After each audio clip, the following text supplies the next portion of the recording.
Hello friends, myself Mr. Minal R. Patel, working as a lecturer in Mechanical Engineering Department from Vallabhbhuti Polytechnic, Navsar. Today I will discuss about the topic definition and difference between cold working and hot working.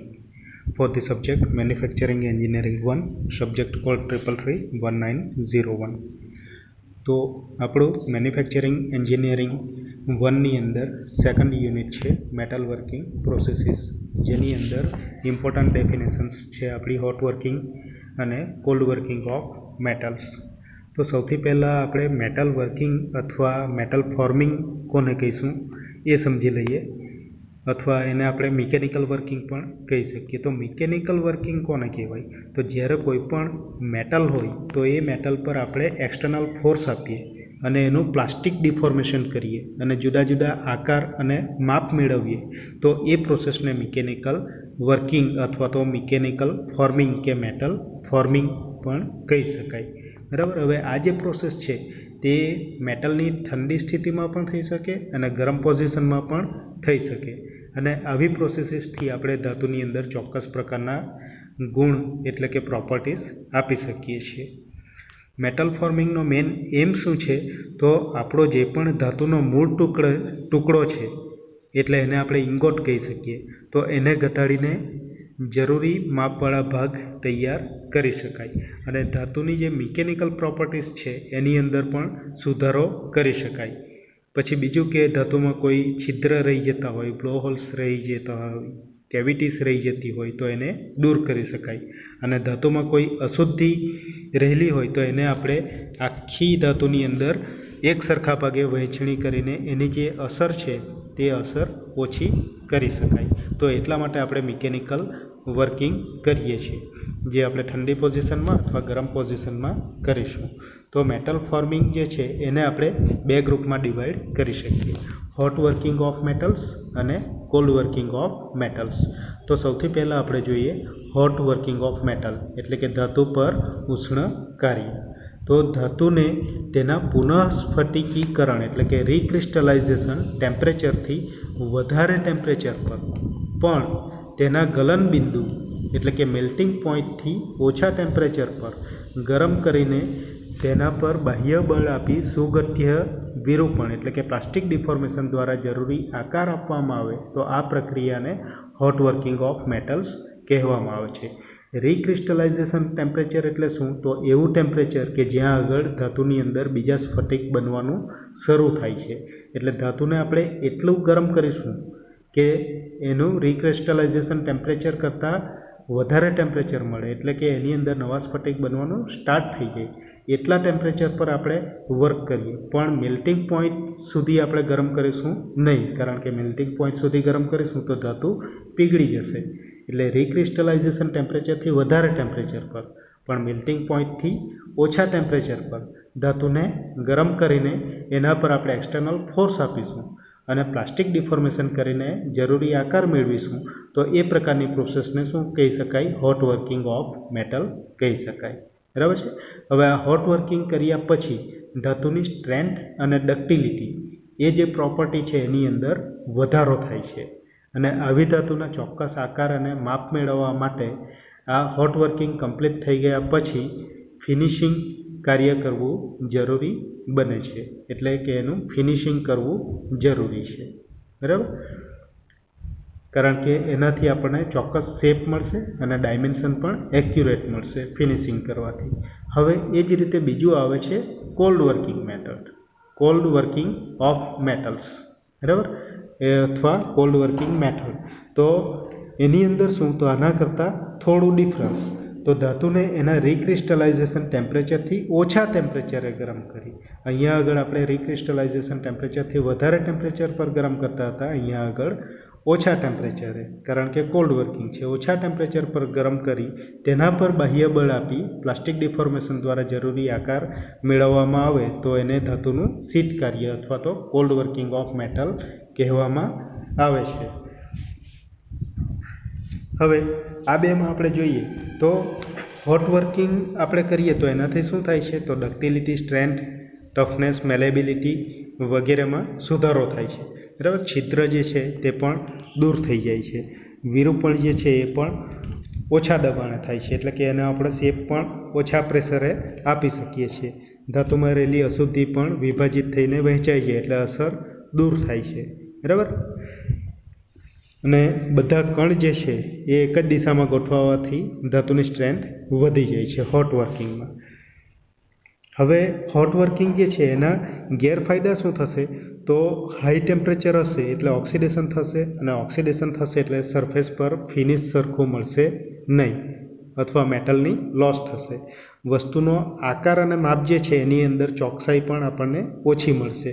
અને high temperature પર work કરીએ એટલે સાધન જે આપણે use કરેલા છે, tools use કરેલા છે, એની લાઈફ પણ ઓછી થઈ જશે. અને એની અંદર સાધન અને એનું સ્થળાંતર એટલે કે હેન્ડલિંગ કોસ્ટ જે છે એ પણ વધારે હોય છે.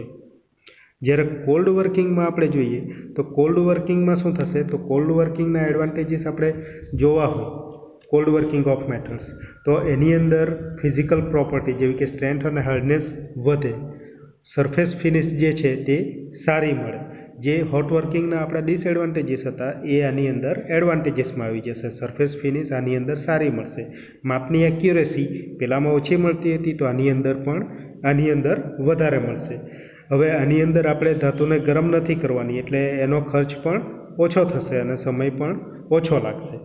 પછી આપણે એના ડિસએડવાન્ટેજીસ જોઈએ તો ડિસએડવાન્ટેજીસમાં શું થશે? તો ધાતુની સ્ટ્રેન્થ અને હાર્ડનેસ તો આની અંદર વધે છે, પણ ડક્ટિલિટી એની અંદર ઘટે છે. હોટ વર્કિંગની અંદર ડક્ટિલિટી વધતી હતી, આની અંદર ડક્ટિલિટી ઘટે છે. ડક્ટિલિટી ઘટે એટલે એના પર કાર્ય કરવું મુશ્કેલ બને છે. આપણે એને શેપ આપવા માટે વધારે પ્રેશર આપવાની જરૂર પડે છે. એટલે જરૂરી આકાર મેળવવો હોય તો એક્સટર્નલ ફોર્સ આપણને વધારે આપવો પડે.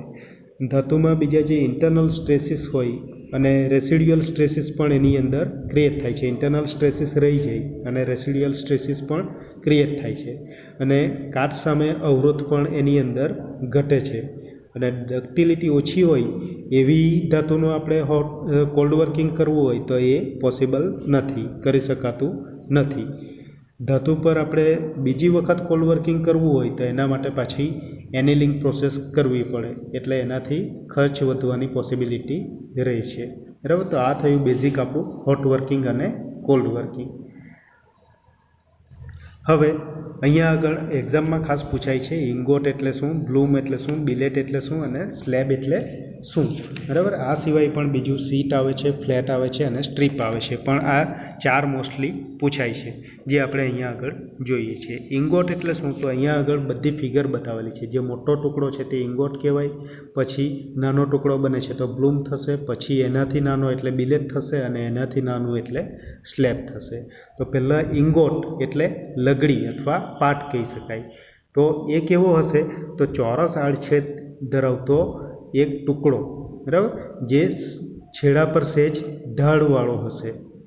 એટલે કે એક મૂળભૂત ટુકડો કે જે ધાતુ અથવા રેતીના મોલ્ડમાં કાસ્ટિંગ કરીને બનાવવામાં આવે છે અને એમાંથી હોટ રોલિંગ પ્રોસેસ કરીને પછી બ્લૂમ, બિલેટ કે સ્લેબ જેવા આકાર તૈયાર કરી શકાય છે. તો આ જે મૂળભૂત ટુકડો છે આપણો, જે આપણે કાસ્ટિંગ કરીને મેળવેલો છે, એ મૂળભૂત ટુકડાને ઇંગોટ કહેવામાં આવે છે. જનરલી એની સાઇઝ 300થી 500 mm² જેટલી હોય છે, એટલો એનો ક્રોસ સેક્શનલ એરિયા હોય છે અને 1.5થી 2 મીટર જેટલી એની લંબાઈ હોય છે.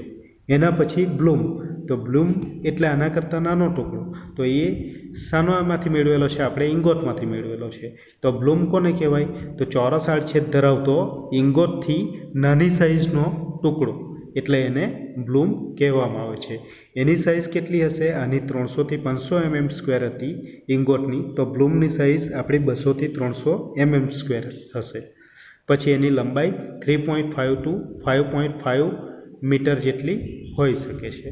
એના પછી બિલેટ. તો બિલેટ આપણે શામાંથી મેળવીએ છીએ? આ બ્લૂમની અંદરથી. એટલે આપણે લખી શકીએ બિલેટ કોને કહેવાય?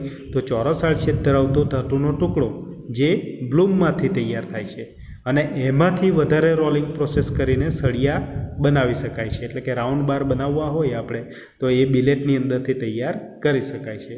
એની સાઇઝ 40 થી 150 mm² જેટલી હોય છે અને લંબાઈ જરૂરિયાત મુજબ ગમે તેટલી રાખી શકાય. આપણે બ્લૂમમાંથી તૈયાર કરી શકાય એને. એના પછી સ્લેબ. તો સ્લેબ શામાંથી બનાવવામાં આવે છે? તો બ્લૂમ અને પછી બિલેટ એમાંથી યોગ્ય રોલિંગ પ્રોસેસ કરીને બનાવેલો લંબચોરસ આડછેદ ધરાવતો ધાતુનો ટુકડો કે જેમાંથી વધારે રોલિંગ પ્રોસેસ કરીને પ્લેટ કે સીટ તૈયાર કરી શકાય છે. બરાબર છે. એટલે સ્લેબ એટલે એક નાનો લંબચોરસ ટુકડો કે જેની અંદરથી આપણે સીટ તૈયાર કરી શકીએ અથવા પ્લેટ તૈયાર કરી શકીએ. એટલે કે પાતળી સીટ અથવા પ્લેટ આની અંદરથી તૈયાર કરી શકાય. જો સળિયા બનાવવા હોય તો બિલેટમાંથી બનાવી શકીએ અને પાતળી સીટ બનાવવી હોય તો સ્લેબમાંથી બનાવી શકાય. સ્લેબ જે છે એની થિકનેસ 50 થી 150 mm જેટલી હોય છે અને પહોળાઈ એની 0.6 to 1.5 મીટર જેટલી હોય છે. આ સિવાય એક ડેફિનેશન ઇમ્પોર્ટન્ટ છે, ફોર્જિંગ. તો ફોર્જિંગ એટલે શું?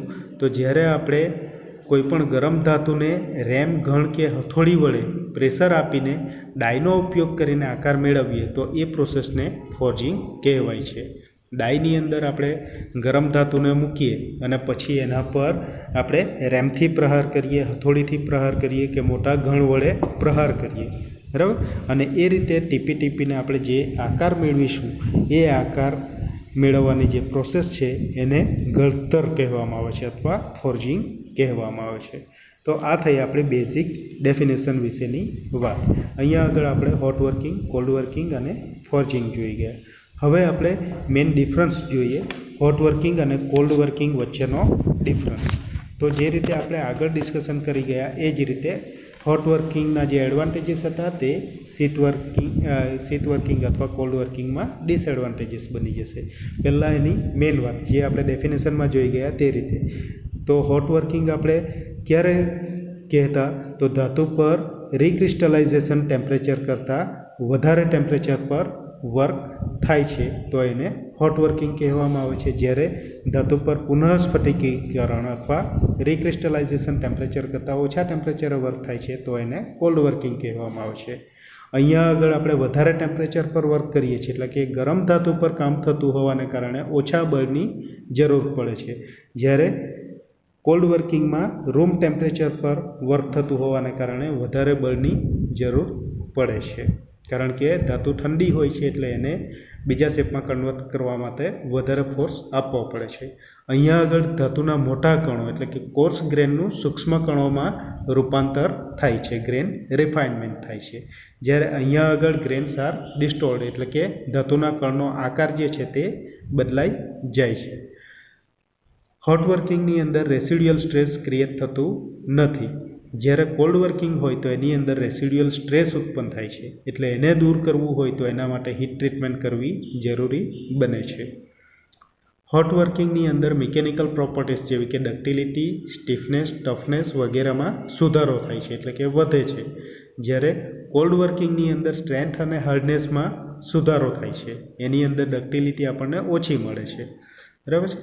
એના પછી ઓક્સિડેશન આની અંદર થાય છે હોટ વર્કિંગની અંદર. એટલે એને લીધે સરફેસ ફિનિશ કે માપની ચોકસાઈ સારી મળતી નથી.